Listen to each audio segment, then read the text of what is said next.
Hi everyone, I thought I would just make another short video tonight. This one is a screener that I developed, and the objective here is to screen for stocks that are reasonably priced, that have good liquidity, trading a good volume per day, which hopefully also translate into fairly tight bid-ask spreads in the option market, and are trading with a high implied volatility.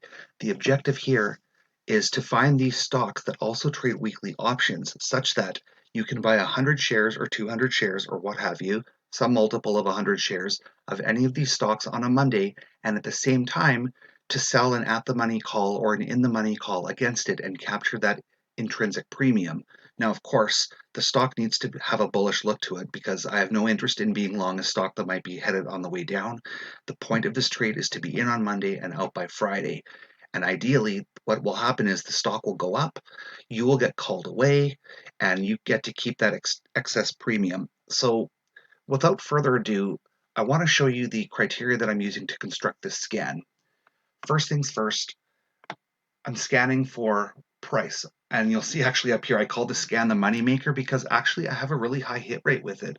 And I like using it, and it really just comes down to whether I find charts that I like that match up with what I'm trying to do here. So first things first, I have um, the price set between 5 and 50. Of course, you can play with that as you like. Um, that's just my own personal preference. I want to see the stock trading at least 2 million shares a day.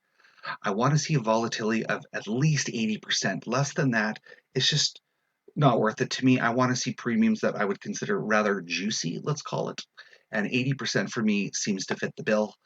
I want to see a put to call ratio of maximum one. The idea here is that if it's higher than one, that you might start seeing um, you're seeing a lot more puts trade on the day than calls, and that isn't necessarily bearish because, of course, if someone sells to open a block of 5,000 puts, that's quite bullish.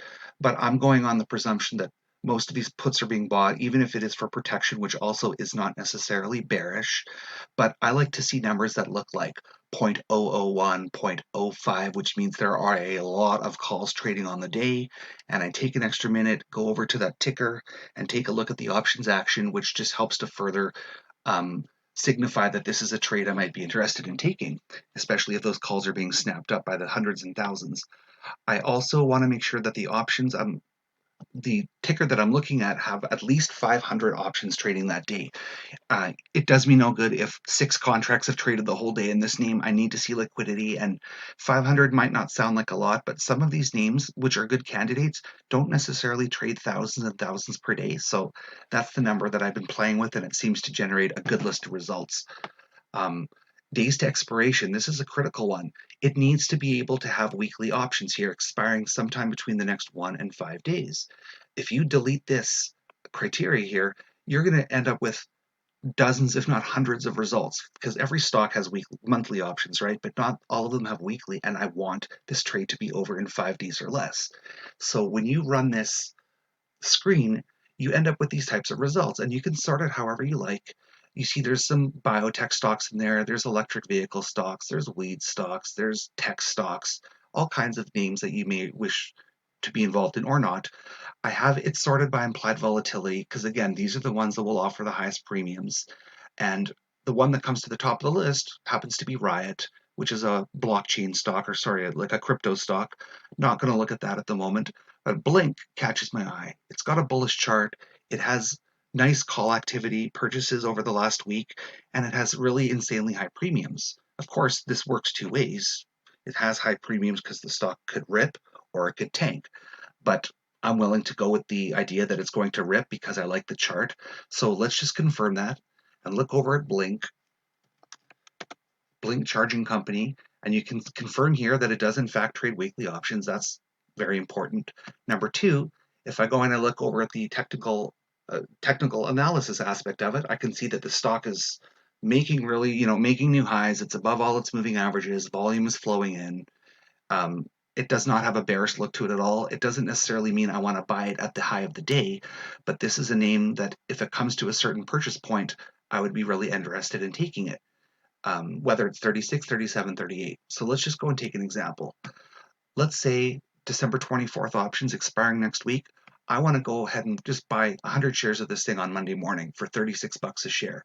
You can go ahead and capture about $250, $260 for selling an at the money call. And if you do the math on that, let's say we're going to go and take $260 divided by 36 per share. You're looking at a return of about 7% for the week. Okay. Let me contrast that with something like, I'm going to just throw out Apple. Okay.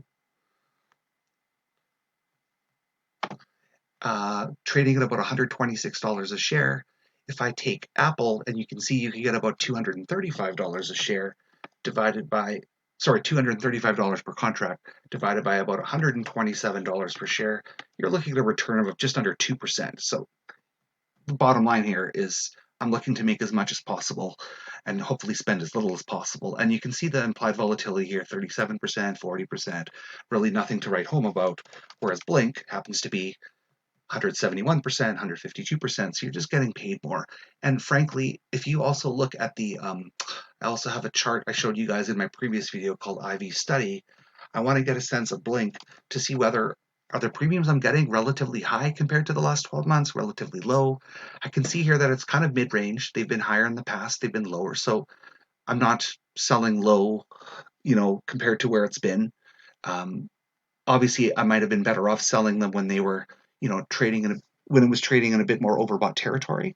Anyways, that's splitting hairs. The bottom line here is if I want to get involved in Blink, I could go ahead and purchase 100 shares, collect my 250 bucks. Odds are the stock continues moving higher for the rest of the week.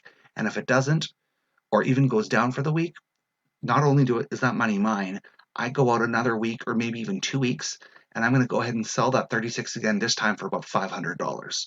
And I'm either lowering my cost basis here, or eventually I'm going to be right and get called away, and I still get to keep all those premiums.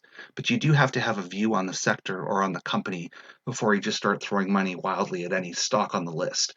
Like, for example, I am not interested in American Airlines. I am not interested in any oil and gas stocks, even though some people are doing well with it. I'm not interested in Bed Bath & Beyond, not interested in any cruise lines or a biotech stock, which may or may not have a PDUFA or some other critical binary event coming up soon.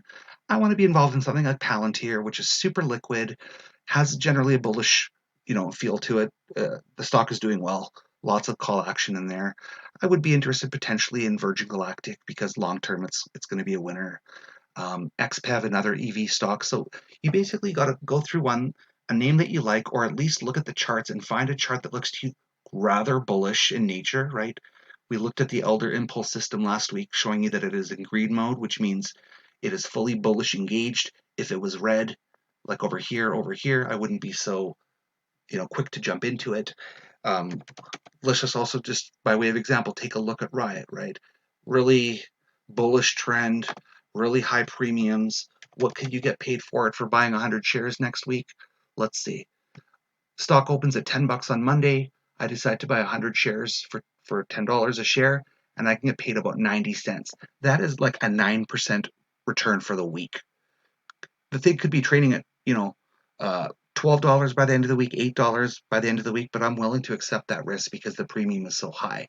If I want to buy 500 shares of it for 5 grand, I'm happy to collect the 90, so midpoint times 5, so 450 bucks, happily all day long because I think the stock's going higher over time anyways. And if it isn't, well, my new cost basis is now $9.10, and next week I can go ahead and sell the 9 calls for similar nice premiums. At some point, my cost basis either drops down to the low single digits or I get called away eventually and I keep all that money that I made. So hopefully this makes sense to you. Like I say, this has worked really well for me in the past. There were a couple times when the trade went against me, but I just ended up repairing the trade by selling weekly calls the week after that and the week after that until eventually I was called away, and then all those premiums eventually stayed in my account. So that's the end of the video. I hope you liked it. If you have any questions or comments, again, feel free to put them on YouTube or on Twitter. You can find me at my handle being Cash Rocket, and have a great rest of your weekend.